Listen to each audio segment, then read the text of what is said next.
non è mai troppo presto per imparare il linguaggio del cibo. A Ponzano Veneto il Centro Infanzia Ponzano Children del gruppo Benetton ha organizzato un workshop dal titolo In dialogo con i linguaggi del cibo, proprio con l'obiettivo di trasmettere ai più piccoli l'esperienza del cibo non solo come salute e nutrimento, ma anche come realtà articolata in cui entrano in gioco vissuti, emozioni, relazioni e che si esprime attraverso un linguaggio verbale ed emotivo del tutto peculiare. Abbiamo voluto sensibilizzare e portare un contributo un po' nel territorio e nella comunità su quanto possa essere importante valorizzare verso i bambini questo linguaggio e quante potenzialità ha nel suo contesto il linguaggio del cibo. Oltre ad una mostra interattiva e alla realizzazione di atelier aperti a bambini e genitori, per scoprire le tante potenzialità della relazione col cibo, Ponzano Children ha ospitato un incontro che ha visto la partecipazione di vari esperti dell'alimentazione. Voci differenti per interpretare le tante sfumature del linguaggio del cibo e scoprirne le possibilità di comunicazione con i più piccoli. Oggi abbiamo parlato del rapporto che deve esistere anche in ambito educativo e fin dalle più tenere età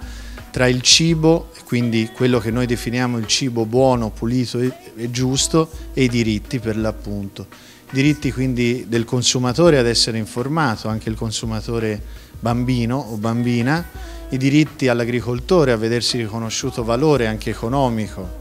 del suo lavoro, quindi un'idea lontana dal cibo come merce, come commodity, ma solamente recupero del cibo come mondo culturale che in Italia sicuramente può avere un suo futuro e lo deve avere anche nelle scuole fin dalle più tenere età. Ogni giorno mi confronto con il tema dell'educazione al gusto che ha bisogno di una continua presentazione di alimenti sulla tavola dei bambini che deve essere il più diversificata possibile in modo da allargare i loro orizzonti alimentari. Il significato del nostro lavoro è lavorare sul quali alimenti scegliere, quanti alimenti mettere in tavola e anche come andare a tavola,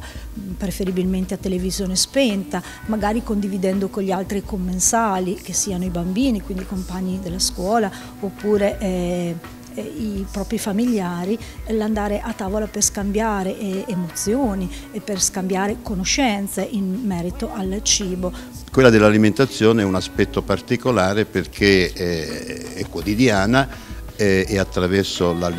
l'educazione dei sensi il bambino può diventare innanzitutto un buon consumatore, quindi avere un'educazione alimentare e poi l'alimentazione accurata, educazione dei sensi, permette anche lo sviluppo di attività, di competenze e di attività cognitive molto importanti. Il cibo nasce dentro un ordine, l'ordine dell'universo, l'ordine delle stagioni, e rispettando questo ordine si evita il disordine che nasce invece dall'appiattimento del gusto. Il cibo di prossimità è il cibo che ci racconta questo continuo miracolo della natura che ci dà ciò che ci serve e che ci racconta, appunto ci comunica che siamo al centro di un grande fenomeno per cui questo fenomeno mantiene la vita dell'uomo sulla terra. L'uomo si mantiene dentro questa vita se segue questo ordine alimentare.